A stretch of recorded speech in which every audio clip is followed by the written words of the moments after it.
Caging large animals with minimal space has disastrous effects on their mental state. Larger animals and superpredators tend to be more curious than smaller herbivorous species. The same is applied to certain groups of humans.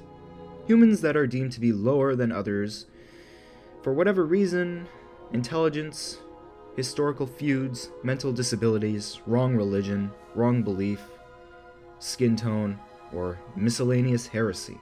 Zoos have been around since Mesopotamia. We've kept lizards and parrots confined for human amusement. Giraffes, gorillas, and jaguars and bears are no exception either.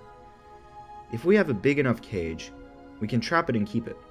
No matter the cost, we humans can and will trap anything, especially our own species. Human zoos exist all around the world. Now, I'm not talking about human trafficking. I'm referring to society. Once you exit a zoo building, one doesn't often realize that they are still confined within their own country. International travel requires you to show proof of nationality. Not all citizens can afford a passport in their own country, so as a result, they are confined within their country whether they like it or not.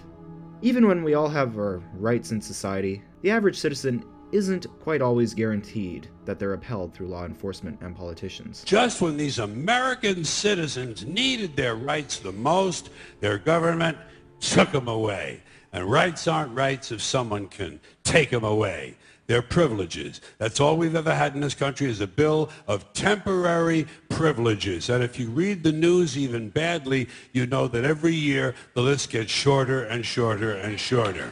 In the past 2 years, we experienced the mass psychosis effect due to, in layman's terms, imprisonment. Lockdown after lockdown since March of 2020 took a massive toll to the mental development of Gen Z and Gen Alpha. It is important to also understand that by saying we were imprisoned does not blow the events out of proportion by any means.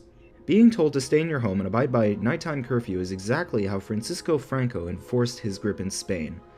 The same goes for every dictator in existence. The Holocaust began with ghettos and city confinement. And you know what happened after that. The Holocaust is what happened when hardworking, selfless people don't set themselves free. Autocrats will always treat their people like sheep and get away with it every day. They'll confine their population to the respective state or province, whilst having law enforcement watch everyone. Neighbor spies on neighbor. Family turns on family. Teen battles teen.